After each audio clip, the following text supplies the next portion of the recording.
کبھی کبھی صبر کرنا بھی بہت مشکل ہو جاتا ہے، نہیں ہوتا صبر، بہت مشکل ہے. ذرا جو نعمت جتنی بڑی ہے، جو آزمائش جتنی بڑی ہے، پھر اس کا پھل بھی تو اتنا ہی بڑا ہے نا. یہ وہ نعمت ہے، وہ آزمائش ہے صبر کی، جس پر اگر ہم صبر کر جائیں، اس نعمت کو حاصل کر لیں، تو اس کا ریوارڈ صرف پوری کی پوری دنیا نہیں ہے، صرف جنت نہیں ہے، بلکہ اللہ خود ہے. اللہ سے بڑی اور کوئی نعمت ہے؟ اللہ سے بڑھ کر اور کوئی ذات ہے؟ اللہ سے بڑھ کر اور کسی کے پاس پاورز یا خزانے یا فوجیں یا جو کچھ؟ اللہ کو تو صرف کن کہنا ہے اور ہمارے سارے کے ساری بگڑی بن جائے گی. پر شرط کیا ہے؟ صبر. اور اگر صبر نہیں بھی ہوتا تو دوسری چیز کیا آ رہی ہے فوراً؟ یا اللہ میں بہت بے صبری ہو رہی ہوں، مجھ سے نہیں برداشت ہو رہا، اس نے مجھے یہ کیسے کہہ دیا، یا میرا یہ درد ایسا ہے، یہ صدمہ ایسا ہے، یا یہ جو بھی تکلیف ہے، جو بھی آفت پڑی ہے مجھ پر، مجھ سے نہیں صبر ہو پا رہا. تو پھر آگے اللہ کیا بتا رہے ہیں؟ والصلاۃ. فوراً اٹھو، وضو کرو، نماز پڑھو اور اللہ سے مدد طلب کرو. یہ طریقہ ہے اللہ سے مدد طلب کرنے کا، جس کو ہم نے بھلا کے اور بہت سارے طریقے اللہ سے مدد حاصل کرنے کے ایجاد کر لیے ہیں. دیکھیں کسی بھی معاشرے میں جب کوئی من گھڑت ہمارے طریقے ایجاد ہوتے ہیں نا، جن کو دین کی اصطلاح میں بدعت کہا جاتا ہے. بدعت کا مطلب ہوتا ہے ہر وہ نئی چیز جس کا وجود دین میں موجود نہیں ہے، قرآن میں نہیں ہے، حدیث میں نہیں ہے. وہ بس ہم نے اپنی تسلی کے لیے ایک چیز کر لی اور اسی پر ہی ہم پھر جمے ہوئے. تو جب کسی بھی معاشرے میں، یہ اللہ کا قانون ہے، جہاں بدعات پنپتی ہیں یا زندگی میں آتی ہیں، اللہ سبحانہ و تعالیٰ وہاں سے سنت کو اٹھا لیتے ہیں. یہ سزا ہے.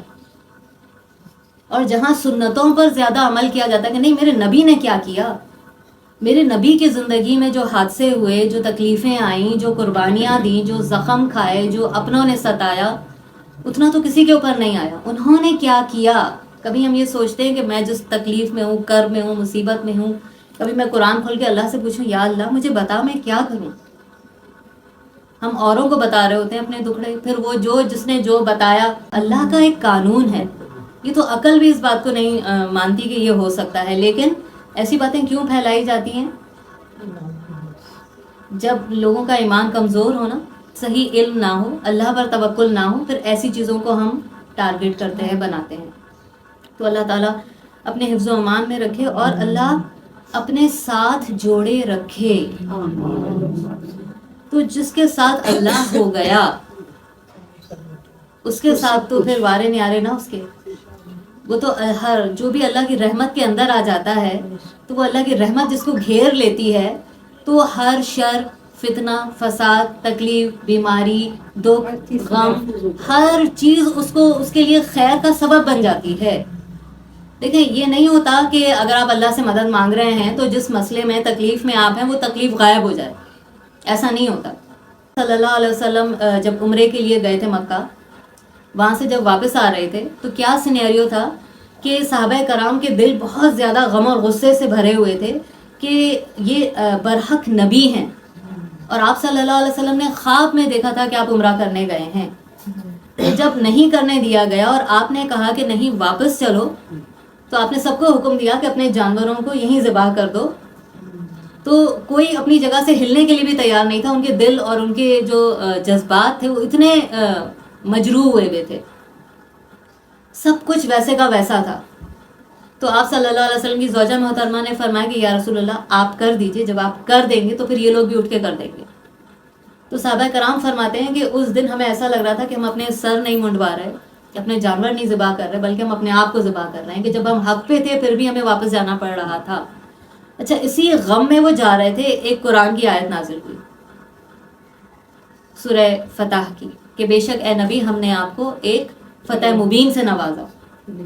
تو آپ صلی اللہ علیہ وسلم نے حضرت عمر کو بلا اور کہا کہ اللہ سبحانہ و تعالیٰ نے وہی نازل فرمائی ہے کہ جس میں یہ بشارت ہے کہ یہ تمہارے لیے فتح مبین ہے. تو انہوں نے کہا ہے اللہ نے ایسا فرمایا، اللہ نے ایسا فرمایا. اور یہ کہتے ہوئے جھومتے ہوئے جا رہے ہیں اور سب کو بتا رہے ہیں. وہی سینیریو ہے نا، عمرہ تو نہیں کیا انہوں نے، لیکن یہ خوشی، یہ تسلی اور یہ ساری ایک دم سچویشن، ایک دم سے غم جو تھا وہ خوشی میں بدل گیا. کس وجہ سے؟ اللہ کی طرف سے ایک پیغام آیا کہ یہ تمہاری فتح ہے جس کو تم اپنی ہار سمجھ رہے ہو. سینیریو سب وہی تھا، حالات نہیں بدلے. ہوا کیا؟ صرف اللہ کی طرف سے ایک بشارت آئی. تو جب ہم صبر کرتے ہیں اپنی تکلیفوں میں تو یہی ہوتا ہے، سینیریو وہی ہوتا ہے، اپنے ہمارے چھوڑ کر اگر چلے گئے ہیں، دکھ ہے، غم ہے، تکلیف ہے، لیکن جب ہم اللہ سے کنیکٹ ہوتے ہیں، اللہ کی طرف سے کوئی بشارت ملتی ہے تو وہ ہمارا غم پھر غم نہیں رہتا. حالانکہ وہ حادثہ اس وقت وہاں پر موجود تھا، لیکن سب کے دل خوشی سے جھوم رہے تھے کہ اللہ نے اس کو فتح کہا ہے تو یہ فتح ہے. تو یہی چیز ہماری زندگیوں میں بھی ہوتی ہے کہ جب ہم اللہ سے صبر مانگتے ہیں تو اللہ سبحانہ و تعالیٰ لازماً صبر عطا فرماتے ہیں. اور وہ صبر کی برکات ہوتی ہیں کہ جب اللہ کی طرف سے بشارتیں ملنا شروع ہوتی ہیں تو پھر اس طرح سے اس غم میں بھی اللہ تعالیٰ فرحت اور سکون اور اطمینان کی کیفیت طاری کر دیتا ہے. صحابہ کرام جنگ میں تھے تو جنگ بدر میں وہ کیا فرماتے تھے کہ ابھی ہم تلوار اٹھاتے ہی تھے اور ہمیں ایسا لگتا تھا جیسے کہ ہم غنودگی کی حالت میں ہیں، نیند کی حالت میں ہیں، فرشتے آ کے ان کی طرف سے جنگ لڑ رہے تھے. وہ تلوار اٹھاتے اور سامنے والے کی گردن نیچے گر جاتی. وہ کہتے ہم نہیں دیکھ رہے تھے کہ یہ کہاں سے مدد آ رہی. جنگ کے میدان میں تھے لیکن یہ اطمینان، اتنا سکون. جنگ کے میدان میں کس کو اونگ آتی ہے، کس کو نیند آتی ہے؟ یہ کیا تھا یہ سکون؟ یہ اللہ کی طرف سے رحمت تھی نا، اللہ کا ساتھ تھا نا. تو جب اللہ ان کے ساتھ اتنی بہترین طریقے سے ان کا ساتھ دے سکتا ہے تو ہماری چھوٹی چھوٹی مصیبتوں، تکلیفوں، پریشانیوں میں اگر ہم اللہ کی خاطر صبر کر جائیں. اب آتے ہیں، اب ہم دیکھتے ہیں کہ یہ صبر کے لفظی مطلب کیا ہے، آخر یہ ہے کیا، اس کا مطلب کیا ہے. پھر دیکھیں گے اس کو کیا کیسے جاتا ہے. تو صبر کا جو لفظی مطلب ہے اس کا مطلب ہے خود کو روک لینا، تھام لینا، باندھ لینا یا بند کر لینا. ٹھیک؟ اچھا، روک لینا، تھام لینا، باندھ لینا، بند کر دینا، اس کا مطلب ہے ہمت ہار کے، ہاتھ پیر چھوڑ کے بس بیٹھ جائیں اور کچھ نہ کریں. تو صبر کا تو یہی مطلب ہے. اگر صرف یہی مطلب ہوتا تو جب طالوت اور جالوت کی جنگ ہو رہی تھی اس میں جو ایمان والے تھے، بہت ہی چھوٹی سی جماعت ایمان والوں کی، اور انہوں نے کیا کہا تھا کہ اکثر ایسا ہوتا ہے کہ ایک چھوٹی سی جماعت بہت بڑی جماعت پہ غلبہ پا لیتی ہے اللہ کی مدد سے.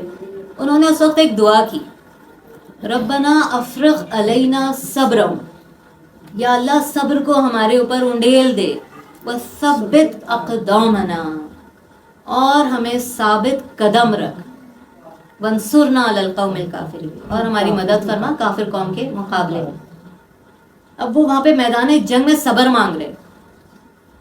تو ہمارے ہاں جو خاص طور پہ پاکستان میں جس چیز کا نام صبر رکھا جاتا ہے وہ تو یہ کہ ہاتھ پیر چھوڑ دیں، ہمت ہار دیں، مایوس ہو جائیں، نا امید ہو جائیں اور کچھ نہ کریں، بیٹھ جائیں، بس یہی صبر ہے. اور جب کوئی تکلیف آتی ہے، مصیبت آتی ہے، پریشانی آتی ہے تو بھی ہمارا جو صبر ہے وہ کس قسم کا ہوتا ہے کہ پہلے تو ہم خوب روتے ہیں، چیختے ہیں، چلاتے ہیں، پیٹتے ہیں، برا بھلا جس کو بولنا ہے یا لڑائی جھگڑا کسی سے کرنا ہے جس نے دل دکھایا ہے یا جو کچھ بھی ہوتا ہے ساری بھڑاسے نکال کے پھر آخر میں بیٹھتے ہیں. ہاں، پھر آخر میں جب سب کچھ کر گزرتے ہیں پھر بولتے ہیں بس اب تو میں نے صبر ہی کر لیا. یہ صبر نہیں ہے. نہ آپ نے اپنی زبان کو روکا، نہ باندھا، نہ بند کیا، نہ اپنے ہاتھوں کو روکا، باندھا، بند کیا. یوں سمجھ لیں کہ صبر کا مطلب ہے کہ اپنی زبان کو، اپنے دل کو، اپنے دماغ کو، اپنے ہاتھوں کو، اپنے پیروں کو اللہ سبحانہ و تعالیٰ کی نافرمانی والے تمام ایکشن سے روک لینا، اپنی زبان کو باندھ لینا، اپنی سوچ کو، اپنے دل کے جذبات کو باندھ لینا. میں نے کچھ ایسا نہیں کہنا جو میرے رب کو برا لگ جائے، میں نے کوئی ایسا ری ایکشن نہیں شو کرنا جو میرے رب کو ناگوار گزر جائے. اس چیز سے خود کو روکنا ہے، باندھنا ہے اور ثابت قدم رہنا ہے حق کے اوپر. کیونکہ دیکھیں عبادت کرنے کے لیے بھی آپ صبر کے بغیر عبادت بھی نہیں کر سکتے. حضرت موسیٰ علیہ السلام اور خضر کا واقعہ آپ کو یاد ہوگا. خضر علیہ السلام نے جب موسیٰ علیہ السلام کو اجازت دی کہ ہاں آپ میرے شاگرد بن سکتے ہیں تو انہوں نے ایک شرط رکھی تھی کہ آپ مجھ سے سوال نہیں کیجیے گا، آپ میرے ساتھ صبر نہیں کر سکتے. اور آپ کیوں کر صبر کریں گے جس چیز کا آپ کو علم ہی نہیں؟ تو انہوں نے کیا کہا کہ میں صبر کروں گا. لیکن جب وہ دیکھتے تھے ان کو کچھ ایسا کرتے ہوئے تو یہ آپ کے ایمان کا تقاضا ہے نا کہ آپ ہر بری بات پہ آپ ایک ریئیکشن شو کرتے تھے، حالانکہ انہوں نے یہی تو کمٹمنٹ لی تھی ان سے کہ آپ نے اپنا ریئیکشن نہیں شو کرنا، آپ نے اس بات پر صبر کرنا ہے، یعنی اپنی زبان کو باندھ کے روک کے رکھنا ہے، اپنے ہاتھوں کو، جذبات کو، سب کو روک کے رکھنا ہے اگر میرے ساتھ رہنا ہے، کیونکہ ایسی چیزیں میں کروں گا جو آپ کے سمجھ میں نہیں آئیں گی، آپ کے لیے مشکل ہو جائے گا اس کو برداشت کرنا. کسی کی کشتی کو توڑ دیا، ایک بچے کو مار دیا، دیوار ایسے ہی کھڑی کر دی تھی، دیوار جس کے نیچے خزانہ تھا. اب انہوں نے یہ سب کچھ کس کے کہنے پہ کیا تھا؟ اللہ کے حکم پہ. موسیٰ علیہ السلام سے کیا نہیں ہوا؟ صبر. اور آپ صلی اللہ علیہ وسلم نے ارشاد فرمایا کہ سلام ہو موسیٰ علیہ السلام پر کہ اگر وہ خضر علیہ السلام کے ساتھ صبر کر لیتے تو ایسی کئی باتیں ہمیں پتہ چلتی جو ان کی بے صبری کی وجہ سے ان کو نصیب نہیں ہوئی. تو سوچیں موسیٰ علیہ السلام جیسے اولو العزم نبی جو تھے، ان کو بھی کیا فرمایا؟ صبر اتنی ضروری چیز ہے.